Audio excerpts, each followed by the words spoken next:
diri dulu. Di sini sebelum kita memulai, saya akan memperkenalkan saya dan teman-teman saya. Di sini saya sebagai moderator yaitu Najib Fadli. Di sini ada Muhammad Rafi, di sini ada Muhammad Dura, di sini ada Jaski, di sini ada Ilyas, Arbil, Ilham dan Ricky. Baik, mungkin itu saja perkenalan dari kelompok kami. Kami mulai.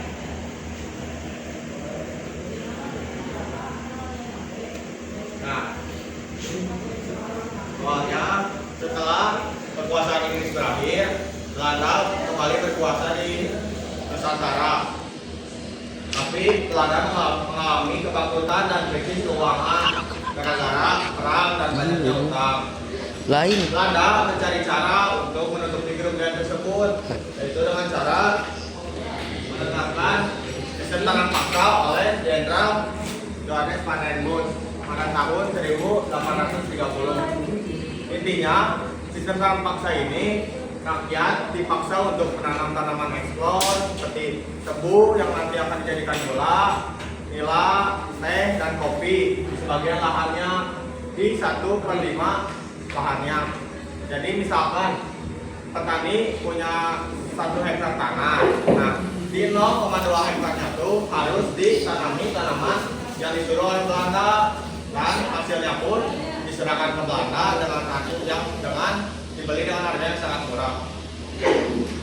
Nah, dengan sistem tanam paksa ini, Belanda mengalami keuntungan yang sangat besar, tetapi rakyatnya banyak yang sengsara dan banyak terjadi kelaparan di berbagai daerah.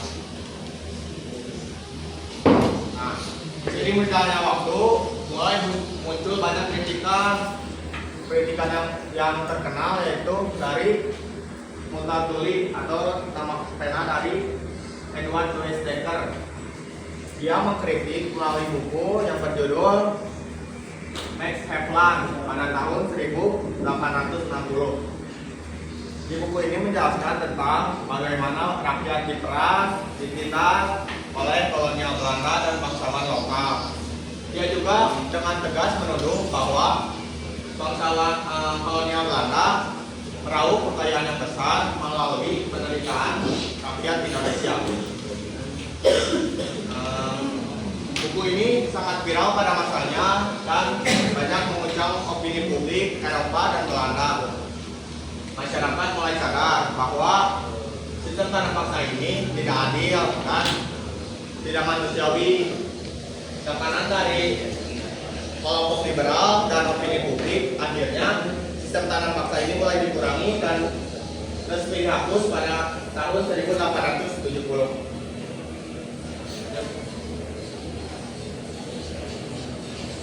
Selanjutnya, lahirnya politik terbuka setelah tanam paksa dihapus. Politik terbuka ini adalah kebijakan baru yang dimana sistemnya bersifat transparan, inklusif, dan partisipatif. Maksud dari transparan di sini, di mana kebijakan-kebijakan atau keputusan-keputusan pemerintah bisa dilihat atau diakses oleh masyarakat. Lalu inklusif, di mana pemerintah tidak memandang ras, suku, agama, dan lainnya untuk ikut berpartisipasi dalam kegiatan politik. Lalu ada partisipatif. Partisipatif ini mendorong masyarakat untuk ikut berpartisipasi dalam kegiatan politik. Lalu di sini ada salah satu tokoh penting yang mendorong transisi dari tanam paksa ke politik terbuka, yaitu Isaac Liebknecht Francis van der Voort. Beliau ini adalah waktu saat itu adalah kolonial Belanda yang juga mengkritik Belanda juga. Bedanya kalau Multatuli atau Multatuli itu mengkritik menyorot pribumi. Kalau Van der Voort ini lebih ke sudut pandang ekonomi di Belandanya. Beliau juga yang menjadi dasar dari lahirnya kebijakan-kebijakan baru, yaitu agrari Sower dan Swiperware. Selanjutnya penjelasan dari kebijakannya. Di sini ada Agraris Sewet. Agraris Sewet ini adalah kebijakan di mana tanah milik negara akan disewakan ke pengusaha swasta asing selama 75 tahun. Lalu ada Swiperware, undang-undang gula di mana perusahaan atau industri gula tidak bisa memaksa lagi para petani untuk menanam tebu dan dijadikan gula. Dan selanjutnya ada Agraris Sewet, yaitu keputusan agraria. Keputusan ini berhubungan langsung dengan Agraris Sewet atau undang-undang agraria, di mana Agraris Sewet ini menyatakan domain properti, di mana semua tanah akan dijadikan milik negara bila tanah kosong itu tidak bisa dapat dibuktikan kepemilikannya. Dan ada pembangunan infrastruktur serta sistem kuli kontrak juga.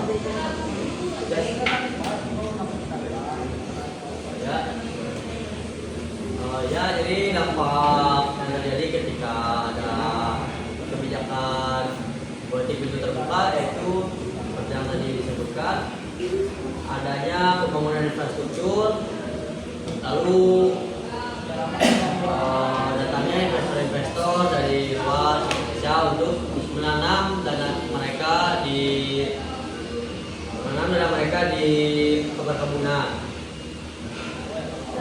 Dari yang tadi saya sebutkan, infrastruktur itu mereka Belanda membangun infrastruktur seperti rel kereta api, lalu pelabuhan dan jalan raya itu untuk mereka sendiri sebenarnya.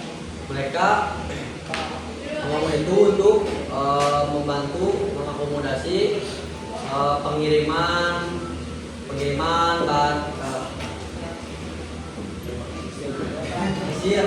hasil perkebunan yang untuk diimpor ke Eropa sana. Lalu ada sistem kuli kontrak yang dilaksanakan di Sumatera dengan mengambil berburu dari Jawa, Pulau Jawa. Mereka dipekerjakan di Sumatera dengan gaji yang kecil, lalu mereka disuruh bekerja dengan keras. Lalu jika mereka melanggar, mereka akan mendapatkan hukuman yang besar seperti denda, dicambuk, lalu di penjara. Lalu ada fun fact, kereta api pertama itu dibangun oleh Belanda pada tahun 1890-an.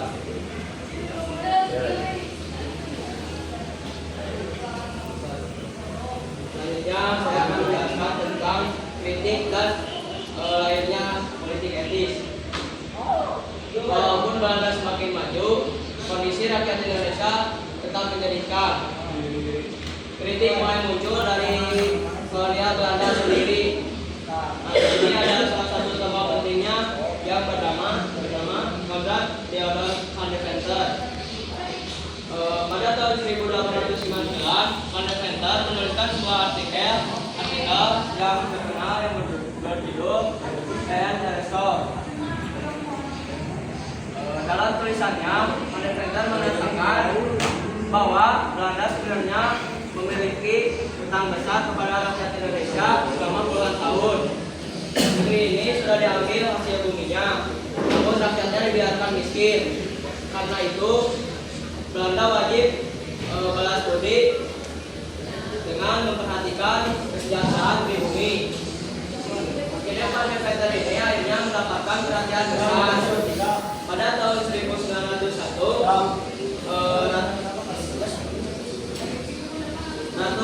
Ratu Wilhelmina dalam pidatonya mengumumkan kebijakan baru, yaitu politik etis atau politik balas budi. Nah, jadi politik etis itu terlahir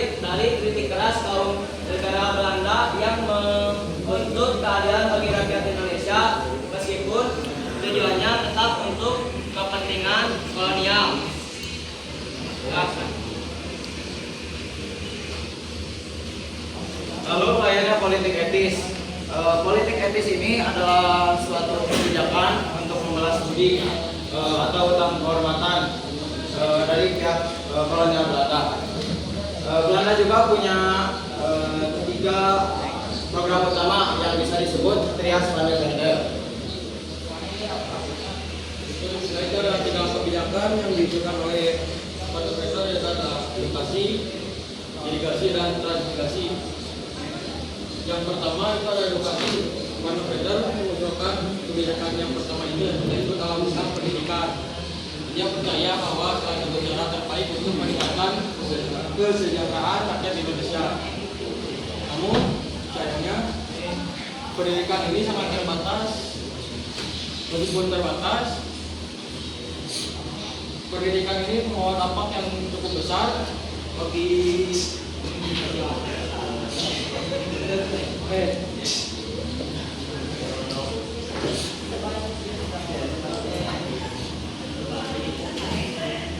dampak yang cukup besar dari kaum yang terpelajar.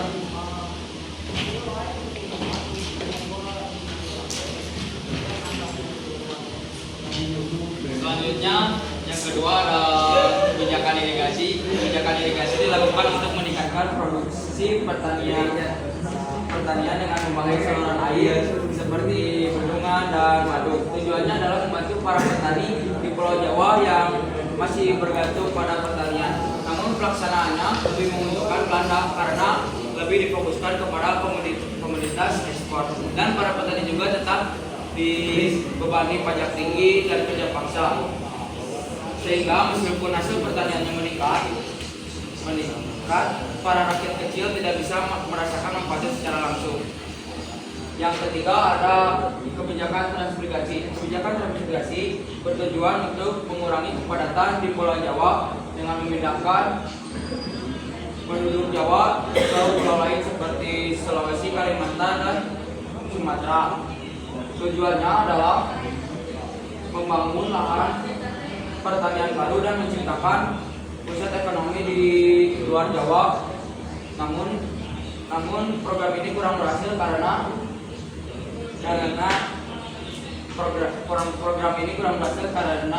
kurangnya persiapan dana, fasilitas, dan serta munculnya masalah seperti yang kita sebut penyakit dan konflik dengan penduduk lokal. Akibatnya pemerataan terhadap penduduk dan pembangunan daerah yang tidak signifikan.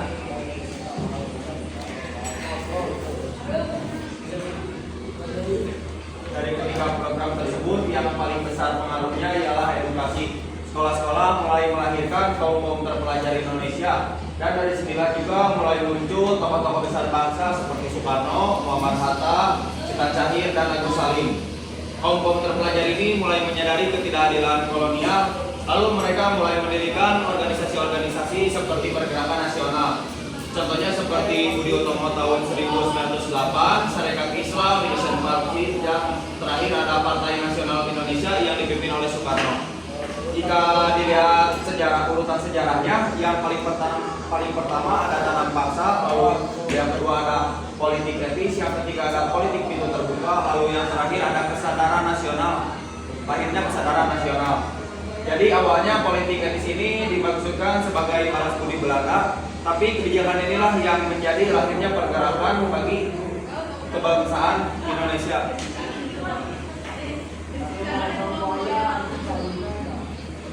Baik, di sini saya akan menyimpulkan dari materi-materi yang sudah dibacakan oleh teman-teman saya. Dari kebijakan Belanda memiliki kelebihan dan kekurangannya. Seperti politik terbuka, Belanda membantu infrastruktur. Jadi kekurangannya mereka membangun untuk mereka sendiri. Dan politik etis melahirkan tokoh-tokoh yang kritis.